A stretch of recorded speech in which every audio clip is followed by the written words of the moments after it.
Poa, tondoke. Chuo kinajengwa, lakini kinakamilika lini? Hata sisi tunasubiri sana na chuo, ila hatujui ni lini. Panda tena.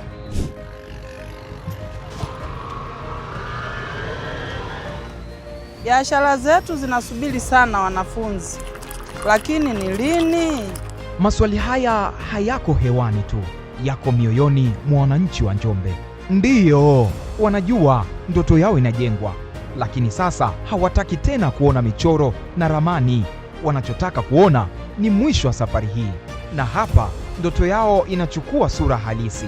Kupitia mradi wa HIT, miundombinu ya kisasa inaendelea kukamilishwa katika kampasi ya Njombe, Chuo Kikuu cha Dodoma. Kila nguzo inayosimama ni hatua moja karibu na jibu la maswali ya wananchi. Na leo tarehe 18 mwezi wa pili mwaka huu 2026, maswali hayo yanakutana na majibu ya vitendo. Uongozi wa Chuo Kikuu cha Dodoma UDOM umefika hapa Njombe, si kwa ziara ya kawaida, bali kwa ukaguzi wa hatua za mwisho kuelekea ukamilishaji. Hii si hadithi ya ujenzi unaoanza, ni hadithi ya ujenzi unaokaribia kukamilika. Wananjombe hawajiulizi tena kama chuo kitakuja. Swali linalobaki ni milango itafunguliwa lini?